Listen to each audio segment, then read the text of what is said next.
Yeah, I know it's been a long time since I've talked about Cardfight Vanguard. A whole anime season, just about. Yeah, I'm sorry, everybody. I've just been busy with stuff. But I'm here now to make up for lost time. Also, Go Rush wasn't subbed yet, so I had enough time to finish or get caught up with the show, and now I have some time to talk about it, which is what we're here to do. So let's just get right on into it. Will+Dress, episodes like 2 through 12, so that way next week I can just focus on the finale and also speculating about what's to come and any big twists and turns that happen. But yeah, no, so this entire season has just been one big tournament. Yeah, I think we were all expecting a lot of big twists and turns based on what the first episode set up, but no, the whole thing has just been the card fights and the rounds and the progression and meeting new characters and seeing new decks and all that sweet, sweet product placement. So yeah, that kind of puts you in a bit of an awkward spot because, well, putting it simply, we've seen card game anime tournament arcs. We've seen entire seasons worth of television consist of nothing but fight after card fight after card fight after card fight, whether it's for Vanguard, Yu-Gi-Oh, or any other show like this. So the question then becomes, how do you make it interesting? How do you make me not just tune it out? How do you make us be willing to wait for like the revelations as what's going on in the background? And the show picked an idea and they made it work.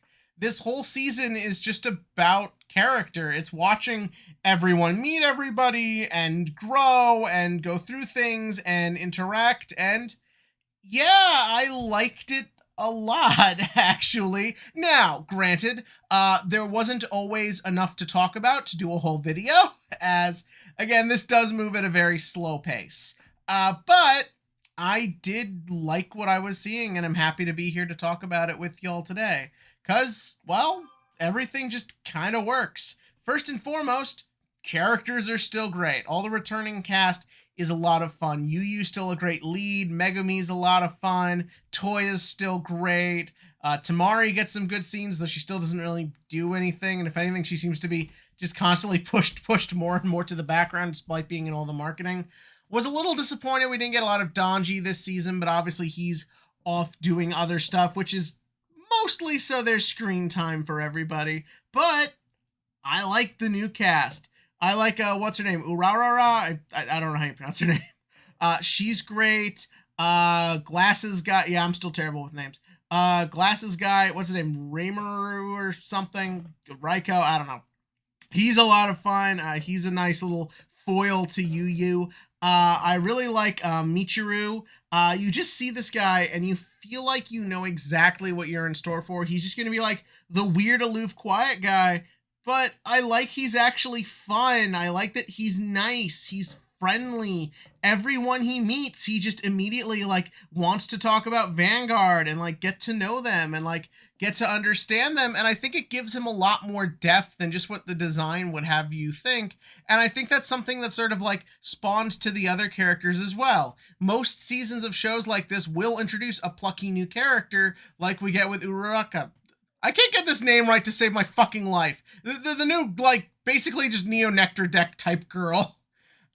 You kind of think she's just gonna be like the bubbly, like energetic girl, but I kind of like the way her like backstory is handled. Obviously, you don't really get backstory, but the whole thing where she has this thing where she hears like this really loud noise and you see how it makes her kind of distant from everybody and hard to be friends with everybody. I thought the twist was going to be that she'd played Vanguard before, but I think making it that it's just this general thing that constantly pops up for her and just has always just like affected her socially and her ability to just be around others in general, I think is actually a lot more relatable and makes her a lot more likable. We also have other guy whose name I can't remember. He's also kind of a neat foil. At first I was a little worried, oh no, he's just going to be like a Kai type. But I like the way they sort of played into it. And that sort of idea of like when he was a kid, it's sort of insinuated he was like picked on or bullied or whatever. And Michiru gave him the inspiration to like be better. Granted, this does bring up the question, how old is Michiru? Because he doesn't look that much older than anybody else, But that scene had to be like probably 6, 7 years prior, and he looks exactly the same. But whatever. But yeah, no, and I like the idea that you just sort of find out that he's like this, like because of that encounter, it like sort of changed his outlook and like made him want to be like a little straighter, a little stronger, and maybe made him become a little too serious. Like he's a little wound too tight. Essentially, he is what Yu and Toya were in the last couple arcs, except in the direction of more negative. He was inspired by someone, but instead of being more social, like became more uptight and serious.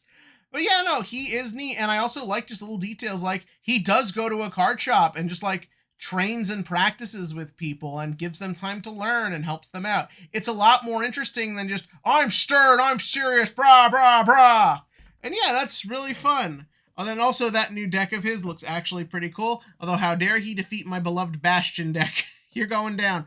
Also, I want Toya's Bastion eye mask. I love it. I need it. It's cool. But yeah, no. So that's the new characters. We do get a lot of these extra side characters who are, it's fine, I guess. The only one who really gets any time is the dude playing the new Brantgate deck, the hero thing. He gets like an episode or two to have like his sad backstory of his dad wants him to be in the company full time and not play Vanguard. That was just kind of like there, but I mean, like, you know, it's a lot more realistic than half the other crap they make us sit there in tournament arcs. No one else is really particularly used much.